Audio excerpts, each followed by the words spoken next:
little thing. I guess it was a tiny little bag or something. It might have been between the bun and the dog. Oh, so not like sprinkled cocaine, a bag of cocaine? Right. So obviously, this is a situation where somebody's dealing out of the drive-thru. Nice. But Celine Gonzalez got the hot dog. Get a hot dog Miami style. Get this animal style in about an hour. I don't know. I can't make cocaine jokes because I've never done it. I'll defer to you guys with the cocaine humor. But the cops tested it and confirmed it was in fact a gram of cocaine. The woman said she spit out the bag. She didn't know what it was. The Sonic. She didn't eat for 2 days. That's right. She power washed her whole house and then called the police. Started a corporation. An LLC. Yeah. So another guy said, I just got an ice cream. I hope that'll be okay. They charged one of their cooks with cocaine possession there. But listen, you remember about the cocaine cat a couple of weeks ago? Hey, golly, will you look at that? Get down here, everybody. It's a cocaine cat. Right, we had the cocaine cat from a couple of weeks ago. I've already got a 16-page treatment for that movie. Now the cocaine bear was such a big deal. Just that dumb little thing that I made. I'm writing a film for Cocaine Cat. As the Animals on Drugs cinematic universe widens, by the way. Has anybody seen Cocaine Bear? Nope. No. Okay. The only movies I watched this weekend were James Bond movies, like the. You watched old James Bond I movies? love them. They're so. You are single again, aren't you? Yeah, I guess, but like I like them. James Bond movies. I like them. I like them too, but the old ones. Yeah, like the Sean Connery ones. Yeah, because they put a few of them on HBO Max. Yep. And so I was just like, oh, I'll turn these on because they're just good like background noise movies, and you get a good laugh. What time of day is this? I don't know. This is like during the middle of the day, like on Saturday. This is a Saturday afternoon. Saturday, Sunday afternoon movies. Yep. You're at home, afternoon. You go, well, I could take a nap, or I could fall asleep to a James Bond movie exactly, from the 60s. Because they do put me asleep. And because they're like, their movies back then weren't as noisy. So you put that on, and it's, you get knocked out pretty fast. People were back when people were some enjoyable moments in it, like when there's a swimming scene and he tells the woman, "Oh, you swim like a man." Usually, women just dawdle around. You're right. There was a lot of sexist humor back then, a lot of racial stuff, and it was a different time here. Very but different. and people were movies back then. People were watching more intently. They didn't need massive noises. You know, might have been some car screeches or because everything was still pretty new. Right. In Thunderball, there's all these underwater scenes, and they're long and drawn out, and there's so much exposition in them, or not even exposition, but just they're just long sequences of action. Sequences, but not even of action, of just them doing things because they were just like, hey, we can film underwater, and that was a huge deal back then. Right. That wasn't. We've got to do it all in 1 week. Yeah. Get all the shots now. And there's also scenes like in airplanes and stuff like that where they hadn't figured out how to film skydiving yet. So you're just watching people falling, and they have to shoot that a bunch of times because they don't have the technology to just do it in one take or like put multiple cameras in the air. Right. It's but I appreciate that. So was Thunderball one of the ones you watched? That's an early one. Yeah, Thunderball and Dr. No were the ones that those I were watched. good. Yeah, Thunderball was where they had he's trying to find the nukes, right? Yeah, or they had yeah. And hot Italian girls in there. Mm-hmm. Yeah. And Dr. No, of course, Ursula Andress. Yeah. That's the first one. Is that Pussy Galore? That's not Pussy Galore. No. What was her name? Honey Crackwell? Yeah, something like that. I can't remember. Ursula Andress, when she is a famous scene when she comes out of the water. Yeah, I know. And she said, I can't what's her name in that? Oh. Her name is Honey Ryder. That's what it is. Not Crackwell. Yes, yeah. Ryder. Right. And the bad guy was a dude from Hawaii Five-0. I didn't know that because I'd never seen that show. Oh. Dr. No. I enjoy those movies a lot, though. I haven't seen those in a long time. I do like them. But they're kind of long, too, right? They're about 2 hours. Yeah. They're just, but they're slow. So do you... And what's funny is the action sequences are actually pretty quick. No one knows how to fight. They're all terrible at fighting. I could beat up James Bond just like he's not like because you look at the Daniel Craig ones and he is a martial artist. When you watch the Sean Connery ones, he doesn't move his feet. Like he's just standing there like throwing punches willy-nilly or just kind of like tussling. It's just a lot of tussling. He's in front of a green screen. If that. Sometimes, right?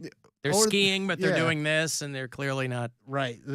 But I enjoy them because they were so simple back then, and just a scene where a car is going fast and another car drives by it going faster was like, whoa, they can do that. It was the cutting edge of cinematic abilities. yeah. Now, here in Ohio, of course, those of you who are old enough might recall Dr. No was the name of a serial killer that was murdering prostitutes in Ohio in the early 80s and into the 90s. And they only caught him a few years ago. This is a guy who had murdered about a dozen women, primarily in Ohio, some in Illinois. They finally got a 49-year-old guy a couple of years ago in Arizona. DNA catches up to you. And they match his DNA to a teenager in Medina and a 14-year-old girl in Elyria. But he had Dr. No. Anybody remember the Dr. No, the I-71 killer? You know how you know how John will call us and go, hey, I'm the bureau chief of I-71? He's preceded by the I-71 killer. And they only caught this guy a couple of years ago. So I guess he had a pretty good run. But far less entertaining than the Dr. No movie, which had nothing to do with Ohio or Americans. I've never Except for seen any of those Jack Bond Lord. movies. I always thought that James Bond movies were just dude movies. I I've think they never are. once met a woman, and this is obviously I'm painting with a broad brush, but anecdotally, my anecdotal evidence. There it is. I've never met a girl who was like, oh my God, I love James Bond movies. Because no matter how current they are, they're still pretty kind of old-timey. Like the Yeah. vibe is old-timey. And I think that appeals to some people. I don't know why I like them. I think it's because there were so many of them when I was a kid that like you'd go to the movies and watch James Bond movies. Because they never really had, for this guy that was getting it on with chicks with weird names all the time, they never had like graphic scenes in them. Just them rolling around on top of a sheet or, And he's coming out, he's got cabana shorts on coming out of the water. I mean, there's a and there's a lot of cleavage, which I appreciate. Yep. I appreciate all the cleavage in those old ones. But like you said, they roll around a lot. Like you would think that's how you hump is by just rolling. Yeah.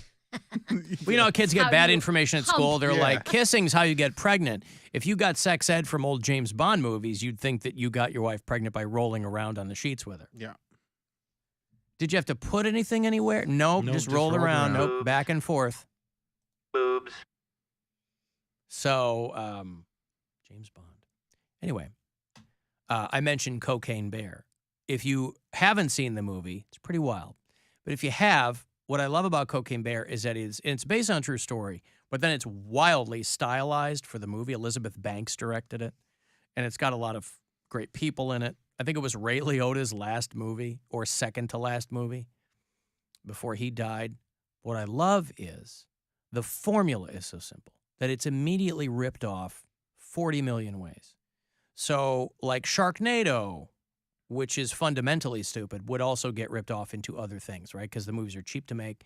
You get some really bad CGI, and you're fine. So, Cocaine Bear, there was Sharknado. They had, Cocaine Shark is already a movie. So, Attack of the Meth Gator. Come on. That might be real. These That are could real be movies. That could be a documentary. No, I mean Meth Gator might be a real thing. Yeah, maybe it's Florida.